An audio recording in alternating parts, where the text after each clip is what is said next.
Hello, friends. Welcome to Nadian Fit, and you're listening to Fitness Enthusiast Avinash. So ఈరోజు చూస్తే చాలా చోట్ల Covid cases అనేవి increase అవుతున్నాయి. మన చుట్టుపక్కల దేశాల్లో కూడా విపరీతంగా కోవిడ్ కేసెస్ అనేది రిజిస్టర్ అవుతున్నాయి. సో మన ఇండియాలో కూడా ఆ, దగ్గర దగ్గర 5 కేసెస్ రిజిస్టర్ అయ్యాయి.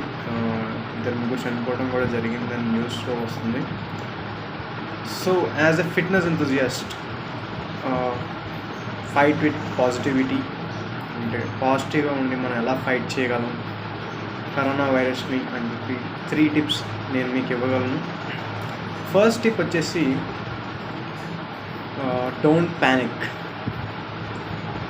అవ్వమాకండి అనవసరంగా. ఒకవేళ మీరు టెస్ట్ అయ్యి పాజిటివ్ వచ్చినా సరే, మనం ఏమైతే బలంగా నమ్ముతామో మన బాడీ అలా రెస్పాండ్ అవుతుంది. సో అలాగే ఇన్ కేస్ మీకు సిమ్టమ్స్ ఉండి మీరు పాజిటివ్గా టెస్ట్ అయినా కూడా అనవసరంగా ప్యానిక్ అవ్వమాకండి. ఎందుకంటే గడిచిన కాలంలో మనం చూసుకుంటే కనుక ఇన్ఫెక్ట్ అయిన వాళ్ళకంటే కూడా భయంతోనే చాలామంది చచ్చిపోయారు అని నా ఫీలింగ్. సో అనవసరంగా ఈ వైరస్కి భయపడి మీ యొక్క ఇమ్యూన్ సిస్టమ్ని డౌన్ చేసుకోమాకండి. సో మీకేమీ అవ్వదు. ధైర్యంగా మీకు సిమ్టమ్స్ వచ్చినా కూడా ప్రాపర్ మెడికేషన్ అండ్ ట్రీట్మెంట్ తీసుకుంటే ఖచ్చితంగా దాన్ని ఎదుర్కొని పోరాడగలరు. సో సెకండ్ టిప్ వచ్చేసి మెయింటైన్ డిస్టెన్స్. మనుషులకు కొంచెం దూరంగా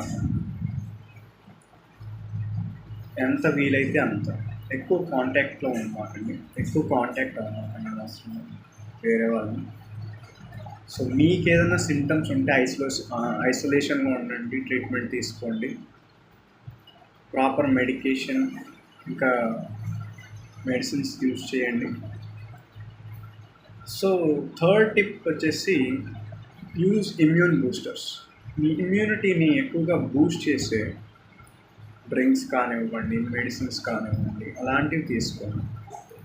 సో ఇమ్యూన్ బూస్టింగ్కి ఎలాంటి మెడిసిన్స్ కానీ ఫుడ్ కానీ తినాలి అనే కంటెంట్ కావాలంటే దాని మీద షార్ట్స్ అనేవి మన ఛానల్లో కూడా ఇవ్వడం జరిగింది. సో